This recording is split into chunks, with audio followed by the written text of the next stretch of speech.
Well, that check, the man was going down there cursing out the station manager about that check. And he had taken it. And I had other ideas, but my mama told me, you carry that check on down to the post office. And then we called him Coffee there. He was station manager right there on 14th Street and down there by the Roosevelt, down there by the Roosevelt. Right? Yeah. And he would come in and my mom told me, you carry that check down to the post office. She was so persistent, I carried that check down there, and Coffee grabbed me and he hugged me. You know what? He gave me a letter of commendation. So you got the wrong man's check because it was in your name. Huh? Yeah. And you were going to hold it. I did. You decided you were going to hold it, but I ain't had no money. Mother talked you out of it, then you took it down. That's right. She was so persistent. Okay, you turned the check in. And Coffee grabbed and he hugged me. That man hugged me, and he gave me a. You know what I'm gonna do for you? I'm gonna give you a letter of commendation. That made me work for 90 days. You know. In other words, I couldn't miss no job, and I had to stay available to 7 o'clock. I had to go down there in the railroad in cold weather and plot up them railroad cars. It was cold weather down there, you know, and that water down there. Plotting up railroad cars and, well, you know, when some working the Star Rock room, I threw to everything but the you know, throwing you know, the system, throwing the letters, you know, learning I threw it in the hampers and all that. Zip code. I did everything, but had to learn the zip codes and all that. Ernest, when you did you retire from the post office? No, I worked 8 years. It's postal transportation. You know, MVS. And after you finished left the post office, where did you go? Well, I went to where they pay more money. See, when they got ready to classify me at the post office, but Chrysler was paying more money. So I decided to go to Chrysler Jefferson.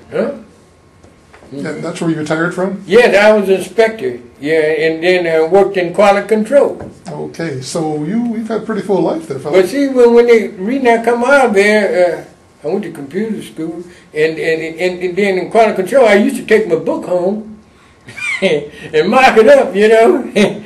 But see, they sent me to school there, and then they come with that computer. And see, that computer, it'll make you write up a PAM on them fellas. Before, I used to go in and tell them, you got to write up, you got to tighten up on the boats.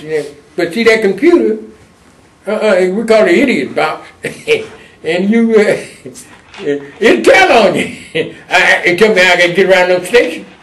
And then I had to, and then I had to tell the fellas that you're going to write a PAM up on them. Okay, so then you retired. You retired. I said it's time for me to retire. Okay, because I couldn't take my book home no more. So, but you figure, like, from the Army, did the Army qualify you for these jobs? Did you feel like you got good qualifications from the military to get into civilian life and do? Yes, I did. Because you know what? While they made me personnel clerk, you know, I had pretty good jobs in the Army. Did you? Do you feel like? Do you have anything you'd like to pass on to anybody? From your military experiences that somebody would like to get benefit from? Well, I'm going to tell them this, to always have good priority is to trust in the Lord and acknowledge Him. And He shall direct your path. Yeah. And so you, when you were in the military, you kept contact with a lot of the fellows that were in the military with you over the years? Well, some of them died.